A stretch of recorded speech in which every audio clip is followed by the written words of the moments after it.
Yeah, I think I've nailed the view for breakfast. I haven't got a torch with me, I forgot to bring it. Oh, that's not moving, and ow, it's sharp. So if I get lost up there, I'm gonna get lost. I think we should do a splodge test. Cheers. He's Adam, isn't he? Yeah, great, thanks very much. Lovely, cheers. Woohoo, the upgrades have arrived. Now, admittedly, these upgrades that I've got for the car are pretty simple. They're just 2 packs of LED strip lights, multicoloured, battery powered, with a remote control, but they hold 2 really cool positives. First off, we've now got our first upgrade for the car, which kind of means that we're moving from just sleeping in the car normally to actually full-time car camping. And secondly, because we've got an upgrade, it gives us a great excuse for another car camp. So I'm going to get all this installed, get some bits together, and then we'll get on the road.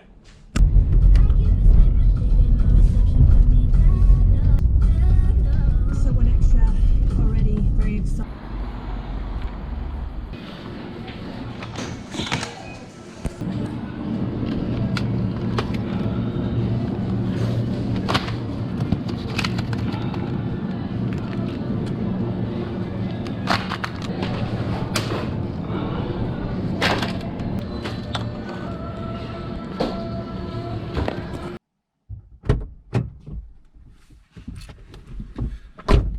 Well, that's the supply sorted. We're pretty much ready to go, but I'm just going to say I'm going to probably make this video a little bit longer than the normal one, and I'm going to put a lot more footage in it in the hope that if you guys that are watching, you can maybe give me a little bit of feedback in terms of the bits that you like, the bits that you want to see more of, and the stuff you don't want to see more of. Hit me in the comments and let me know. I really want to try and make videos that you guys are interested in watching and come back to watch more of, because I'm getting into the car camping, and I think I'm going to be able to make quite a few cool, funky, fun videos for you guys to watch. That being said, it's getting a bit late and I want to try and get there before it gets dark, so let's hit the road.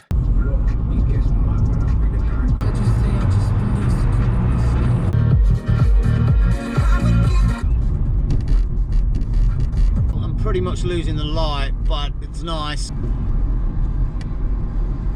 Oh, countryside. Okay, cool, this is it. This is the car park. Pretty good. It's a public car park. You're allowed to park here overnight, so should be pretty safe, and there's a few people here, so I don't know where to park, but I think what I'm going to do is find a parking space and then get everything set up in the back. Okay, the moment of truth for my installation of the lights then, and I've got to be honest, my personal opinion, but I think they're looking pretty good. Oh, I am actually really hoping that it's enough light to do YouTube videos so you can see me properly, but more importantly, I think it's a pretty good step. I mean, it is something very, very simple, just lighting. It only took an hour to stick up, but it's kind of a good step for car camping. It sort of progresses me more towards car camping than just sitting in the house and doing nothing. And as small and simple as car camping is, going around England, it's not far-flung places, paradise islands, but it is something, and it's getting out and it's doing something, not waiting for other people. And there's a nice community around with the car camping and the van life, and I really like that. Everywhere I've been so far, even though this is only the second time, there's been a ton of other people doing the same thing with a good vibe, and I really like that. So it is getting quite late. It's about 11:30, nearly 12 o'clock now. I was going to cook up a full meal tonight, but I think I'm going to save that for tomorrow. For now, I think I'm just going to quickly cook up a bacon sandwich and have a brew of tea, and then maybe head down for the night.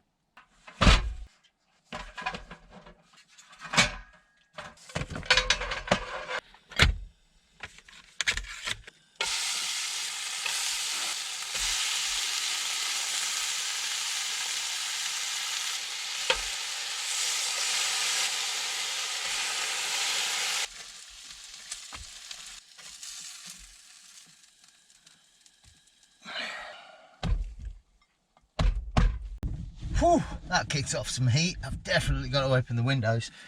Well, I'm not cold in here anymore. And I've got a bacon sandwich, pretty happy. Just thinking one thing I probably want to do in this car to make it a bit more car camping worthy is I want to get some blackout windows in here. and probably some curtains at the back here. And then eventually I think I'm gonna build a bed in here and push these down and raise it a little bit, but make it so I can move it in and out of the car when I'm not car camping. So if you're interested in seeing that, then stick around, subscribe, and come check out the channel in a few weeks, because that's going to be coming up over the next few weeks. But I think for now, I'm just going to munch my bacon sandwich, and then I'm going to head down to bed. So I'll catch you guys in the morning. Morning. Well, not the best night's sleep. There's a train at the back here that about every 25 minutes all through the night, which I thought it might stop at about midnight, was going backwards and forwards. So, but I got about 5 hours sleep. It's not too bad. So I slept in this car park last night, but it's pretty busy this morning. So I think what I'm going to do, really busy, is head up to those hills and cook breakfast. Let's get in the car and see if we can find our way up. Well, I think this might be a little bit of a better place to have breakfast. I've got sheep for company instead of hundreds of tourists, and a pretty good view.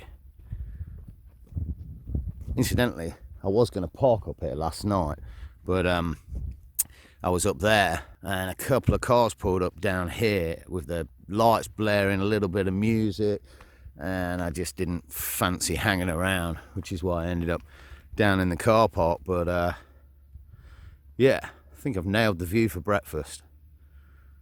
All right, let's get cooking.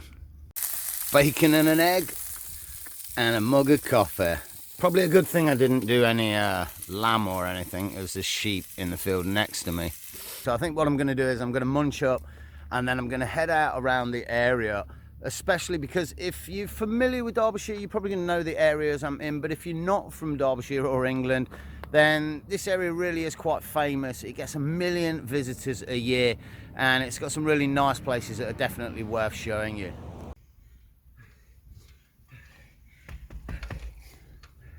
I must admit, there is one dilemma I'm having with cooking in the car, and it's these lights. This left-hand one, when I was cooking breakfast, totally came down. I've managed to stick it back up just by hand, but it definitely needs some super glue, which this one got at about 1:30 in the morning when it fell down on my head. So at 1:30 in the morning, I was frantically trying to glue it back up with dabs of super glue, but that should never come down again now. So a slight disclaimer here then, there's going to be no drone footage on this video, but on the flip side there is going to be more video, because I've actually now been able to charge my GoPro with the controller for the drone.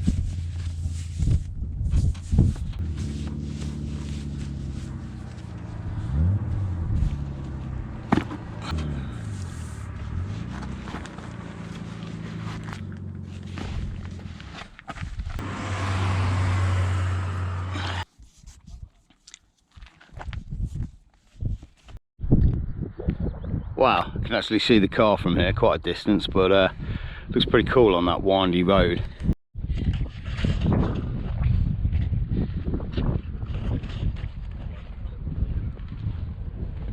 Well, you've got to hit the trig point at the top, but I've got to be honest, you don't have to feel a prat with a camera trying to make YouTube movies when there's a crowd of English people around.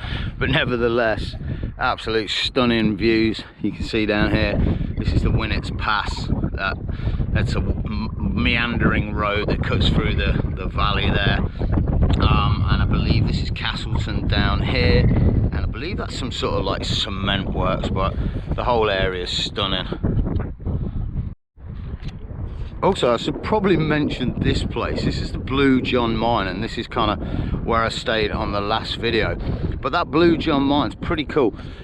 It's, I do believe, the only place in the world where they find blue vein ore. It's super rare, and that's pretty much the only place, maybe a couple of other places around Derbyshire.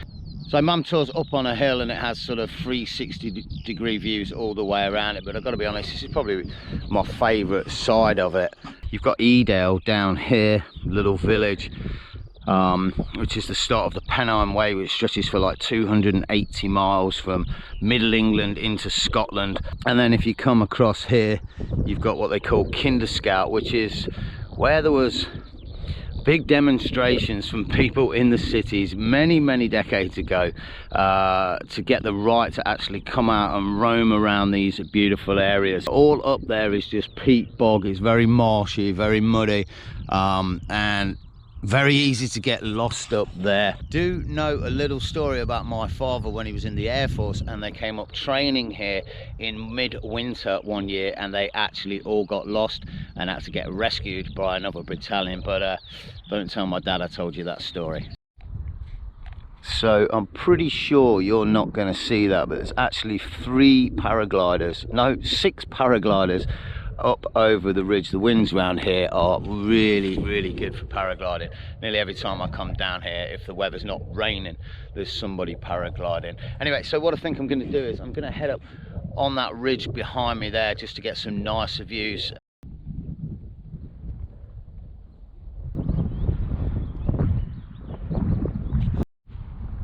So this feels a bit better. Nice green views, not too many people, just a few odd sheep, and I think I found the place where they're launching the paragliders from. It's like about a 20-metre kite. My friend in Samu would have been proud of that from his kite surfing setup. I think I'm going to head off to one last place, which I know is going to be a real mission to get to, both to find and then hike up to. It's quite a hike, but it's probably going to be worth it. It's got a sneaky little thing there that I went to 20 years ago, and I'm wondering if it's still going to be there. So let's get on the road and find out.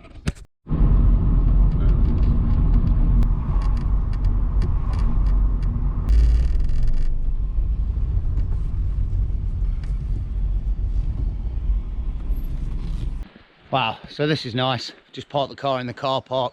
I've got about a mile to walk to Kinder Reservoir, but just a lovely little pathway, little country lane, no people, we're out the way. You definitely know when you're in the Derbyshire countryside with right away signposts, strange names for pathways like White Brow, Squeaky Gates, and streams running down the path. Quintessential.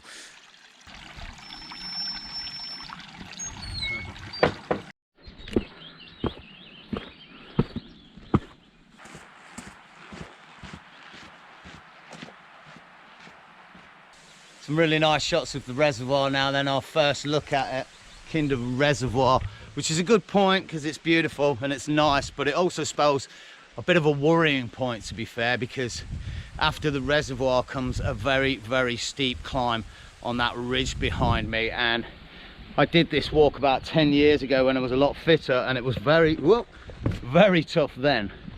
So I'm assuming it's going to be pretty tough today.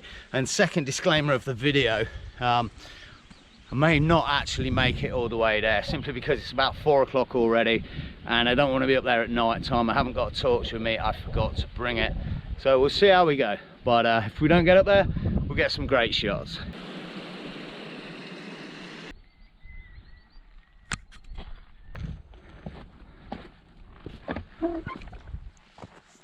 Well, it's decision time. The path here forks and I've got 2 choices. I can either cross over this bridge here and go up that way, which I know eventually may cut round to where I want to go, or I can take the more steeper path straight up, which is probably what I'm going to take.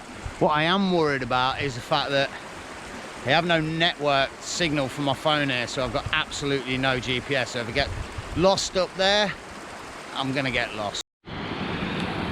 Great, the path's meandering backwards and forwards over a little stream here. I really hope I don't fall in. Oh, it looks pretty slippy as well, to be fair. Oh man, it is. Oh man, where do I go?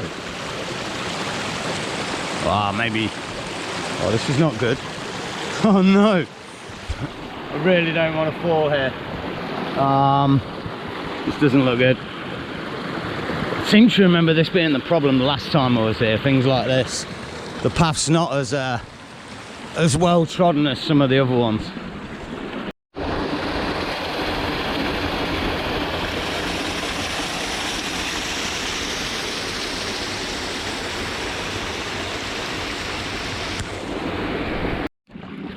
Oh, looks like we got trouble. We got sheep on the trail. Wild sheep. What's up, little mate? Look at that. Okay, so the trail's ended, and we're just kind of climbing up the stream now through this sort of ravine thing here. And as far as I can remember, I think that might be the top up there. Fingers crossed. Wow, we're finally at the top, or rather I'm finally at the top, and you know straight away because we've got all this black peat as soon as it sort of flattens out straight away, all over there. And a cairngorm, I think that's what they're called, these rock things that people put a rock on to say they got to the top. More important for me, I think this is going to be a good spot for a cup of tea. But what a view. So I'm not going to lie, it's not the best tea. It's a bit of a super builder's brew, really strong, but it is warm and it is kind of nice. But I was just thinking about these trails behind me. I think they're a lot more well trodden than they were about 10 years ago. It seems to be a lot more easier to navigate. You can see where you were going, and they're a lot more trodden into the sort of the landscape. So quite impressed with that. It was easy to find. More importantly, we're about 10 minutes from where I want to be, so I'm going to finish my tea, and then hopefully what I want to see is still going to be there, so fingers crossed. I know I've said it one or two times, but there really are stunning views around here, and we've just hit the crossroads, so we're going to be heading out to Bleaklow, and I do believe just over that ridge is where we need to be. It's really nice up here. There's absolutely no one up here. 6 o'clock at night, beautiful. Got the whole place to myself. There's like one or two people in the distance, but I haven't bumped into anybody. I've only bumped into sheep. These paths are really cool. I guess it's the National Trust or whoever it is. They spent years building these paths so that people aren't walking on the bogs. Used to be really nasty walking on the bogs. There still are some points, and I've been knee deep and nearly waist deep in sludgy, black, boggy peat mud. It's not nice, but these paths are great. I think we should do a splodge test. I don't want to stand in it while I'm trying to get near it though, but it looks really thick. Well, let's find out. Oh, that made a splat. Oh, that made a nasty little splat. I don't want to stand in that. Oh my days. I'm not going to lie. I really didn't think I was either going to find it, or when I got here, I didn't think there was going to be anything left, but I can already see an engine. Wicked. Well, let's have a look.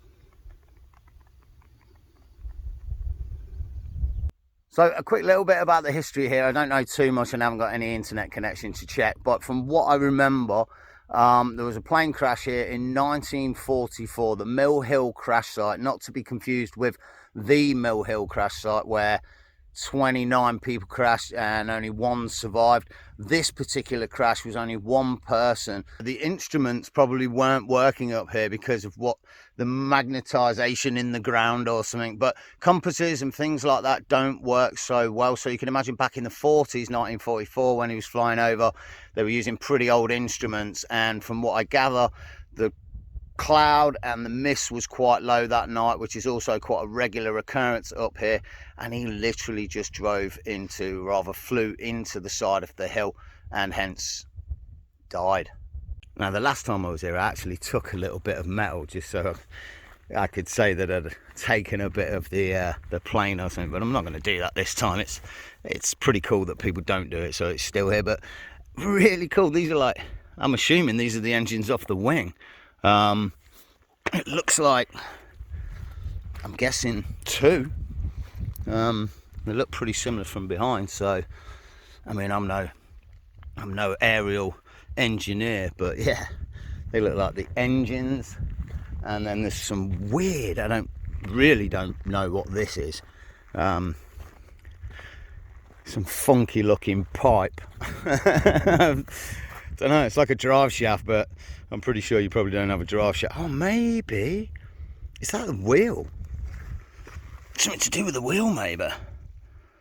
Oh, yeah, that could be like the landing gear. Oh, okay, now I look at it, it kind of makes sense. It's pretty, I mean, what, we're looking at 80 years, and that's pretty well preserved. I mean, it's rusted over, but pretty cool. And then the last bit is the wing. Pretty sure that's the wing. Damn, it's got some, oh, it's got a few other bits as well. I don't know whether that's part of the wing or not. Is that welded in? Oh, that's not moving, and ow, it's sharp. No way. Oh, I thought that was almost material. People have put their names on it. No way. And some other remnants lying around the ground. I think that's what I took last time. So there we have it. Pretty impressive. Well, pretty cool to find the crash site, but I think I better start heading back down. It's about 7 o'clock now, and I think it's going to take me about 2 hours to get back down, so it's probably going to be dark when I get back to the car. And I've only got a ticket till 6 o'clock, so I hope I don't get a parking ticket. That'd be a nightmare. More importantly, I've got an absolute Italian feast to cook as a celebration for getting some lighting in the car when I get back. So I'm gonna head off. I'll see you there. 3 good things to report. 1, we found a nice little country lane with nobody on it. 2, it's not dark as yet. And 3, I didn't get a parking ticket, so I think it's about time to get some food on and get my belly full.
So there we have it, a pretty good and successful 24 hours in Derbyshire. We found an epic place for breakfast, a nice little run round Mansour, and we found a plane crash up on the Kinder Plateau. Not bad for 24 hours in Derbyshire, and a great feast to celebrate the lights in the car. There's going to be more coming over the next few weeks. I'm going to try and get a video up every 2 weeks. Probably going to be some additions to the car, and definitely some more cool places that we're going to check out. Let me know in the comments what you like about this video and what you don't, so I can make better videos for you guys. And as always, have a great day, take it easy, and hope to see you in the next.